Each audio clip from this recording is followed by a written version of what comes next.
The neighborhood patrol burned down my house for not joining, but then they find out I'm a federal judge. I stood there, watching in horror as my cherished Victorian home was reduced to ashes. Meanwhile, my neighbor from the neighborhood patrol, Karen, sipped her coffee with a smug grin, convinced she had finally won our long-standing feud. What she didn't realize was that I'm a federal judge with the authority to dismantle everything she had built. But how far would she push me before I revealed my true identity? Drop a comment and let me know where you're watching from. The day had started like any other. I was on my grandmother's century-old porch swing, enjoying a cup of coffee as the sunrise bathed the sky in soft shades of pink, contrasting with the deep purple accents of my Victorian house. That's when I noticed her. Karen Thompson Power was making her way toward my mailbox, clutching an envelope as if it contained a winning lottery ticket. I had seen that determined expression before, during the local meetings she hosted at her freshly renovated mansion next door. A familiar sense of unease settled in my stomach as she slipped the envelope inside my mailbox. But she didn't leave right away. Instead, she took out her phone and started snapping pictures of my yard. My grandmother's roses were in full bloom, their natural beauty standing in stark contrast to Karen's meticulously trimmed hedges. I knew she despised anything that didn't look uniform. The envelope contained what she described as an exciting opportunity, a formal invitation to join the newly established neighborhood patrol, complete with a glossy brochure displaying rows of identical beige houses with matching fences and mailboxes. The entry fee, $5,000, followed by a $350 monthly payment. But that wasn't the part that made my hands tremble. It was the list of mandatory property alterations attached. Repaint the house to match the approved color palette, meaning my grandmother's beloved purple trim had to go. Remove the heritage rose garden and replace it with pre-approved landscaping. Take down the antique wind chimes, which had sung me to sleep since I was a child. From my window, I watched Karen stride back home, phone pressed against her ear. "Yes, I just dropped off the final invitation," she said, her syrupy sweet tone making my skin crawl. She won't have a choice now. Her house is the last one holding out. Then she chuckled. Once we get her property in line, the value of this neighborhood is going to skyrocket. That evening, I walked to Karen's house with the invitation in hand. Her doorbell played an instrumental version of "We Are the Champions." Of course it did. She greeted me wearing a community safety captain badge on her blouse, stretching her lips into a forced smile. "I reviewed your proposal," I said, keeping my tone professional, my years of legal experience keeping me composed. "I'm going to have to decline. This home has been in my family for 3 generations, and I intend to preserve its historical significance." Her expression shifted instantly, as if I had just insulted her entire existence. "You don't understand," she said, leaning forward. "This isn't really an invitation. The neighborhood patrol is already registered. Your property is surrounded by members. You have to comply." I pulled out the property records I had spent the afternoon researching. "Actually, that's incorrect. My deed predates any neighborhood patrol regulations, and I am under no legal obligation to participate. 20 years in the legal field had taught me to always be prepared." Karen's face turned an alarming shade of red. "Listen here," she snapped, her sugary facade disappearing. "This community is evolving. Progress is happening. If you don't go along with it, things might get difficult." She took a step closer, lowering her voice. "Accidents happen to houses that don't meet code. Complaints pile up. Fines get issued." I held her gaze. "Is that a threat, Mrs. Thompson?" She took a step back, her fake smile returning. "Of course not. I'm simply concerned about the safety and market value of your home. Old houses can be so unpredictable. Electrical fires, structural failures. It would be such a shame if something happened just because you refuse to modernize." Behind her, I caught sight of her husband peering through their window, phone in hand. Something about his stance made me uneasy. I turned to leave, but Karen's voice stopped me. "1 week," she called out. "You have 1 week to reconsider before the Neighborhood Patrol Board meets to discuss enforcement options." As I walked back home, I noticed more neighbors watching from behind their curtains. Karen's allies, no doubt. I had the sinking feeling that this wasn't going to end with a simple no. That night, I installed security cameras around my property and meticulously documented every inch of my home. My instincts had never failed me before, and right now, they were screaming that Karen Thompson was just getting started. But what I didn't realize was that this wasn't just about property values or house colors. In my 3 decades of dealing with difficult people, I had never met someone quite like Karen. And as I fell asleep to the soft chime of my grandmother's wind bells, I had no idea that this was only the beginning of a war that would change everything, and that my beloved Victorian home would be its first casualty. But Karen had made one fatal mistake when she chose her target. She just didn't know it yet. The morning kicked off with Karen's high-pitched voice ringing outside my window. Just look at those dreadful purple accents. They're dragging down our property values. I pulled back my curtain slightly and saw her at the head of a small group of neighborhood patrol members, leading what they proudly called their morning inspection. My stomach dropped as I watched them meticulously snap photos of every inch of my grandmother's beloved house. I tried to focus on my morning coffee out on the porch, but their whispers carried across the lawn, loud enough for me to hear. Did you notice those old wind chimes? They're not on the approved list. And those roses, they're 3 inches taller than the allowed height. Every single day, a new complaint popped up, each more ridiculous than the last. Soon, they started plastering bright orange violation notices on my front door, citing infractions that hadn't even existed before they formed this patrol. Suddenly, the historic rose garden my grandmother had lovingly planted was considered a nuisance to the neighborhood. The authentic Victorian purple trim, once admired by tourists who stopped to take pictures, had become their biggest obsession. One Tuesday morning, I spotted Karen measuring my lawn with a ruler. 11.5 inches. She announced triumphantly to her sidekick, Barbara, who was furiously scribbling notes in a small notebook. That's 3.5 inches over the limit. I walked out calmly, coffee in hand. You're trespassing on private property, I stated firmly, fully aware of my legal rights, but choosing to keep my profession to myself. Karen just smirked, snapped another picture, and acted like she owned the place. The harassment escalated in creative ways. They started sending landscapers to show up at exactly 7 a.m. every Saturday, their obnoxiously loud equipment conveniently placed near my bedroom window. Anonymous complaints to the city's code enforcement office became a weekly routine. Each time, I calmly presented the historical status documentation of my property. And each time, I watched Karen fume from behind her curtains. So they switched tactics. Psychological warfare. Next, Karen hosted her neighborhood patrol meetings in her driveway, directly outside my home office. I could hear them talking about how certain people were bringing down the neighborhood's reputation and how some houses needed to be dealt with for the greater good. My security cameras caught them pushing boundaries. They started letting their dogs use my yard as their personal bathroom, then acted shocked when I confronted them with the footage. Oh, my precious Bentley would never. Karen gasped dramatically, clutching her pearls as her enormous golden doodle left yet another gift on my lawn. The breaking point came during the annual neighborhood block party. Of course, I wasn't invited, but I could still hear Karen loudly discussing her plans to improve the community. Some of these older properties, she announced, glancing directly at my home, just don't fit our vision for the neighborhood anymore. That's when I noticed people taking pictures of my home's foundation, whispering about structural concerns. I stayed calm, documenting everything. Every letter, every photo, every anonymous complaint. I filed them meticulously. When they installed bright security lights aimed straight at my bedroom windows, I added light pollution to my ever-growing evidence folder.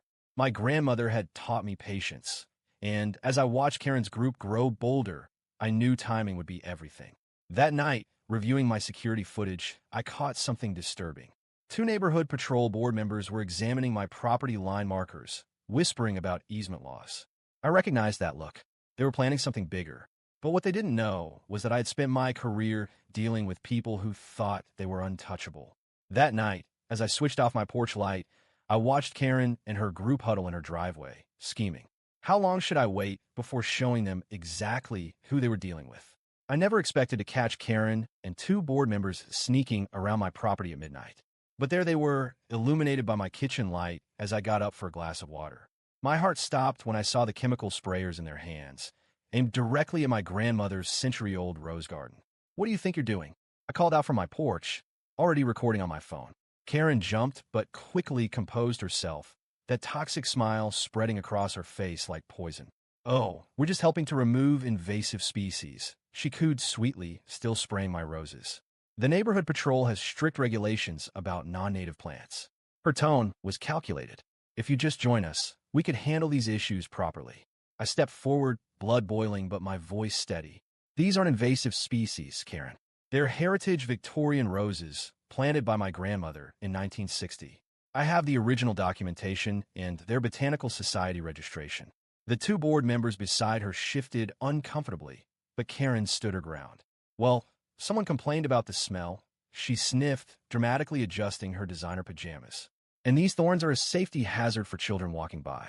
On my private property, behind my fence? I challenged, flipping on my security floodlights.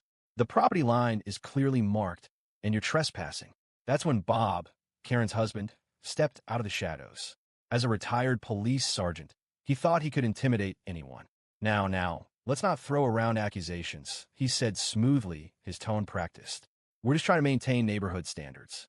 No one wants to live next to a jungle. From across the street, I noticed Mrs. Watson, my elderly neighbor, peeking through her curtains. Last month, they had bullied her into joining the neighborhood patrol after similar late-night visits. Her beautiful rock garden had been ripped out within days and replaced with Karen-approved generic shrubs. The next morning, my roses were dead. The once vibrant petals had turned black and withered. But Karen had made a fatal mistake. Without realizing it, she had exposed the neighborhood patrol's pattern of targeting specific homeowners. During my lunch break, I went to the county records office and discovered that every home that initially refused to join the neighborhood patrol had mysteriously suffered accidents or code violations until they sold. That afternoon, I installed high-definition security cameras, carefully hiding them among the remaining plants. That evening, Karen paraded potential buyers past my property. Of course, this eyesore will be taken care of soon, Karen declared loudly. We have ways of handling difficult homeowners. The following week, the harassment intensified. My mailbox was knocked over 3 times. Anonymous complaints were filed about noise violations on days I wasn't even home.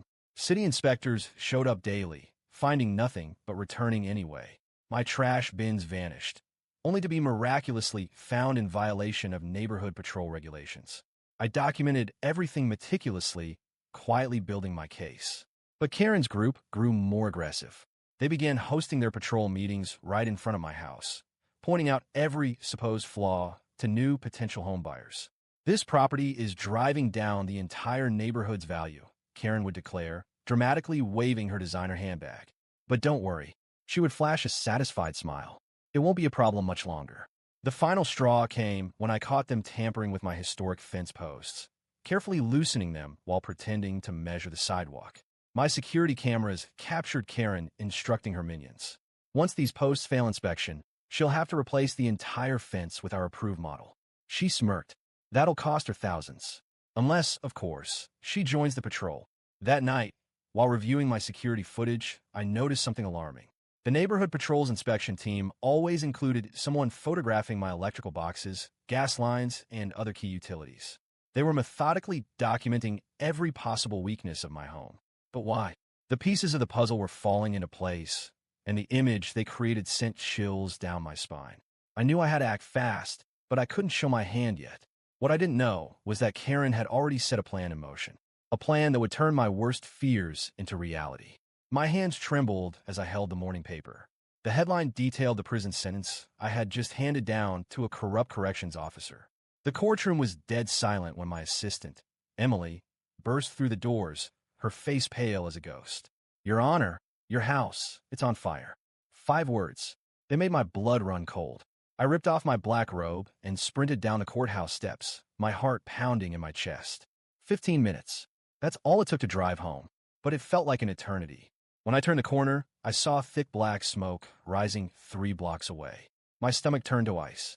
The beautiful purple trim my grandmother had lovingly painted was now being devoured by raging orange flames.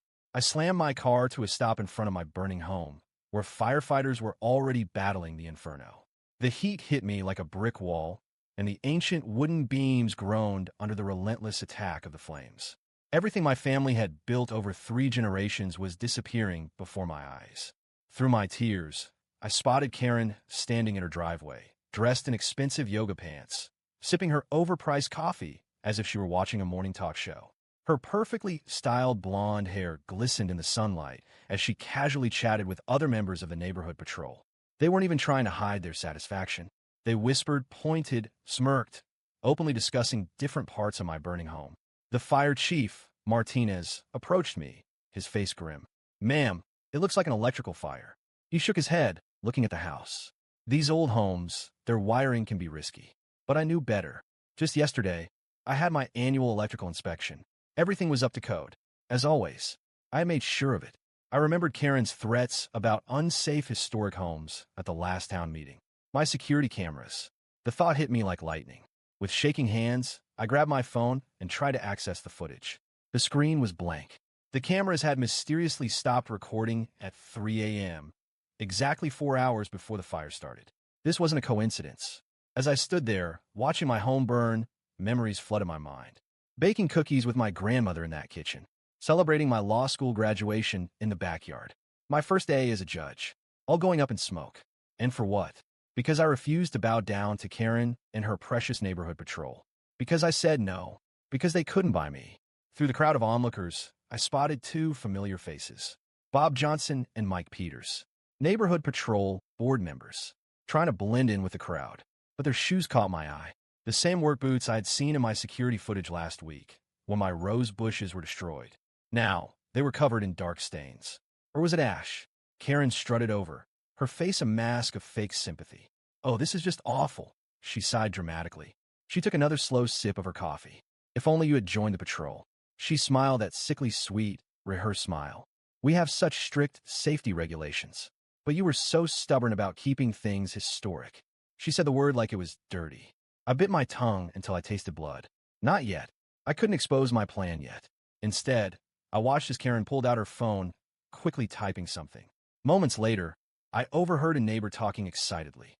"Looks like a prime piece of land just hit the market in an exclusive real estate group. The fire wasn't even out, and they were already selling my home." The firefighters finally got the flames under control, but it was too late. The gorgeous Victorian windows were shattered. The handcar porch railings were charred beyond recognition. The roof had partially collapsed.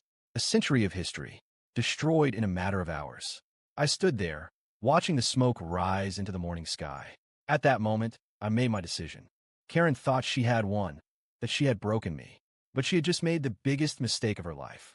I pulled out my phone and made 3 calls. One to my contact at the FBI, another to a state prosecutor I trusted, and the last to a private investigator who never missed a detail. As I dialed, I saw Karen watching me, a flicker of doubt crossing her face for just a moment. She didn't know who I was calling, but something about my unwavering stance must have unsettled her. Good, let her worry, because while my house lay in ruins, my real power had never been about property. It was about justice. As the sun rose higher in the sky, I bent down and picked up a small, charred piece of the purple trim. My grandmother had always told me that sometimes you have to lose everything to find the strength to fight back. Looking at Karen's smug expression one last time, I knew exactly what I had to do next. But first, I needed to understand just how deep this neighborhood council corruption went. Standing in the ashes of my grandmother's home, I made a promise that turned my grief into purpose. While Karen paraded around the neighborhood, whispering lies that I had burned my own house down for insurance money, I was quietly pulling threads that would unravel her entire operation. My first real breakthrough came thanks to an old law school friend, now a real estate investigator. He had found something strange. Every house that had mysteriously burned down in our county over the last 5 years had been sold to the same shell company. The owner? Karen's sister-in-law. My hands shook as I combed through property records, each page revealing a pattern too perfect to be coincidence. I hired a private investigator to interview former homeowners who had lost their properties. Their stories match mine exactly. Join the neighborhood council, or face endless harassment, then escalating vandalism, followed by mysterious accidents or fires. Most had given up, selling their homes for pennies on the dollar to Karen's investment group. One elderly man broke down crying, describing how he lost all his family photos in a suspicious garage fire, just one day after refusing to join. The real turning point came from an unexpected source. Karen's former council treasurer reached out to my lawyer. We met at a quiet diner 2 towns over. She slid a USB drive across the table with trembling fingers.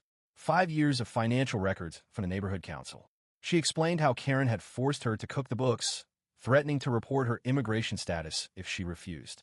The documents showed hundreds of thousands in cash deposits, all made after each accidental fire.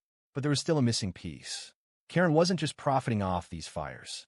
She had inside protection. Her husband hadn't just retired from the police force. He was the fire investigator for the county. Every suspicious fire in their jurisdiction had been quickly ruled an accident. No further investigation. No follow-ups. Insurance companies had paid out millions based on his reports. My security cameras had captured more than just the arsonists. They had recorded weekly meetings at Karen's house with real estate developers, all salivating over plans to build luxury condos where historic homes once stood. One of them even bragged about bribing city officials to change zoning laws as soon as they acquired enough properties. The scheme was clear. Karen targeted homes in prime locations, especially historic ones, because they couldn't be easily rebuilt. She used council regulations to fine and harass homeowners until they either gave up or pushed back. If they resisted, she escalated to vandalism and threats. If that didn't work, accidents started happening. And once the owner was pushed to the brink, Karen's investment group swooped in, offering a lifeline, buying the home for next to nothing. Working late one night, I found a final, undeniable proof in old county archives. Karen had done this before. 3 other historic neighborhoods in nearby counties had suffered the exact same fate. She would move in from a council, drive out resistant homeowners, and then sell the properties to developers for millions. She had even won community service awards for neighborhood improvement. The evidence was damning, but I needed more. I convinced the FBI to wire the former treasurer for a meeting with Karen. The recording captured everything. Karen bragging about their next targets. Karen joking about which houses might have electrical problems. Karen casually threatening to make the treasurer disappear if she ever talked. Each day, I watched Karen strut around the neighborhood, convinced she was untouchable, while I quietly built my case. She had no idea that every smug wave, every fake sympathetic comment about my tragedy was being documented. Her arrogance would be her downfall. The final piece fell into place when I discovered why she targeted my house specifically. Buried in city archives was an old zoning map showing plans for a major highway expansion. Karen's developer friends had inside information. My property was the key to their multi-million-dollar shopping complex. They had already bought up the surrounding land through shell companies, but without my house, their entire project would collapse. As I organized the evidence for the FBI, Karen's desperation grew. She filed daily complaints about my unsightly property, now just a burned-out shell. She even had the audacity to propose a special assessment to clean up my lot, money that would go straight into her pocket. Little did she know, every move she made only tightened the noose around her neck.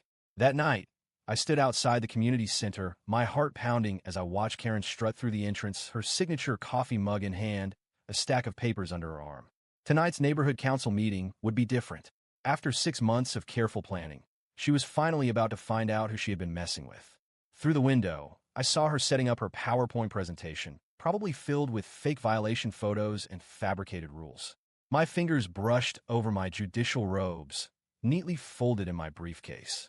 The weight of the FBI wire under my blazer reminded me that everything had to go exactly as planned. The property at 247 Maple Street has been officially declared a public nuisance. Karen's voice rang out as I quietly pushed the door open. Under our emergency powers, we will be moving forward with immediate redevelopment plans. A murmur of confusion spread through the room. The decent neighbors, the ones who had been too scared to stand up to her, shifted uneasily in their seats. Any objections? Karen smirked, scanning the room. No? Well, then, let me show you our exciting plans for her. I object, Mrs. Thompson. My voice cut through the room like a knife. Every head turned toward the entrance. I walked slowly down the center aisle, my heels clicking against the linoleum floor. Karen's smug grin flickered for a second, but she quickly recovered. Well, finally ready to admit defeat? Actually, I'm here to present some evidence of my own. I pulled out a thick folder and laid the first photograph on the table. This is footage of you and your council members on my property the night of the fire. Interesting timing, wouldn't you say? Karen's face twitched. Those could be anyone. And besides, you can't prove it. Oh, but I can. I pulled out more documents. Bank records showing suspicious payments to your shell company after every distressed property sale. Emails detailing your plans to drive out homeowners who refuse to join the neighborhood council. And my personal favorite, your own text messages about making sure the electrical fire looked accidental. The room erupted in gasps and whispers. Karen's hands started shaking, coffee spilling over the rim of her mug. This is ridiculous. You can't just walk in here throwing around these wild accusations. I'll sue you for defamation. That was my cue. I reached into my briefcase one last time and pulled out my judge's robe. The silk fabric unfurled as I calmly slipped it on. Federal Judge Sarah Martinez, I announced, watching the color drain from Karen's face. Currently presiding over case number 2025 CR 142, United States versus Thompson et al. A RICO investigation into corruption, fraud, and criminal conspiracy. Her coffee mug slipped from her fingers, shattering on the floor. The hot liquid splashed across her designer shoes, but she didn't even notice. Her mouth opened and closed like a fish out of water. FBI. Nobody moved. Right on cue, agents burst through both doors, badges raised. Karen's husband, the retired police sergeant who had buried all those reports, tried to make a break for the emergency exit. He didn't make it 3 steps before being tackled to the ground. I walked up to Karen, who had collapsed into her precious council president's chair. You know what the biggest mistake criminals make? She looked up at me, panic in her eyes. They get so drunk on their own power that they forget to check who they're really dealing with. I picked up her gavel, the one she had used to declare homes a nuisance, and sentenced them to demolition. Meeting adjourned.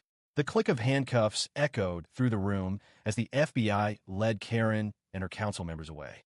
My neighbors erupted in cheers and applause. Years of fear and intimidation finally broken. As I packed up my files, Mrs. Johnson, my elderly neighbor, hugged me with tears in her eyes. We should have helped you fight them, she whispered. I hugged her back, watching Karen being escorted into a waiting police car. Sometimes, justice takes the long road to make sure it arrives at the right destination. The morning of the trial, everything felt different. I stood in front of my bathroom mirror, straightening my judge's robe, thinking about how Karen had laughed while my house burned. Now, she wasn't laughing anymore. The courtroom was packed with neighbors, reporters, and victims from other neighborhoods who had come forward after seeing our story on the news. Karen walked in wearing an expensive suit instead of her usual yoga pants, but her face turned ghost white when she saw me sitting on the bench. I'll never forget how she grabbed her lawyer's arm and whispered, "That's her, the one whose house we burned." Her lawyer dropped his pen. The evidence we presented was overwhelming. Our investigation uncovered 15 other homes that had mysteriously caught fire after their owners refused to join Karen's neighborhood council. The pattern was always the same: harassment, vandalism, fire. The burned homes were bought for pennies on the dollar through a shell company owned by Karen's brother-in-law. They had already made millions. We played the security footage from my cameras. The entire courtroom held their breath, watching Karen and her council members pouring gasoline on my grandmother's rose bushes at 2 a.m. Karen kept shaking her head, whispering no, as her own voice played over the speakers. Once it burns, she'll have to sell. The real shock came when Karen's husband, the retired police sergeant, turned against her. He had stayed silent out of loyalty, but seeing the evidence broke him. He told everything: how they picked their targets, how they coordinated the attacks, how they bribed local officials to look the other way. Karen screamed "liar" so loudly that the bailiff had to remove her from the courtroom. One by one, victims stood up to tell their stories.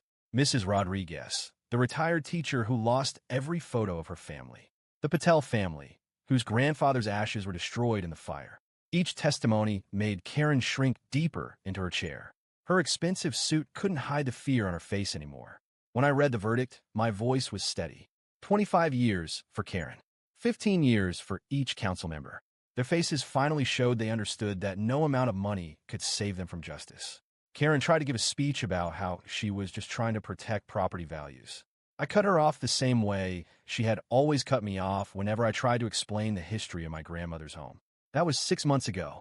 Today, I'm watching construction workers put the finishing touches on my rebuilt Victorian home. The purple trim is exactly how Grandma painted it. The rose garden is coming back, with cuttings from the only surviving bush. Karen's house was sold to pay victim compensation. Now, a wonderful immigrant family lives there. Their kids play in the yard where Karen used to stand, taking photos of my supposed violations. The new neighbors created a real community association. Not a corrupt council, but a group that actually helps each other. We have block parties in my garden. Everyone brings food and shares stories. Yesterday, Mrs. Rodriguez brought her famous empanadas and showed me family photos that her daughter managed to restore from damaged albums.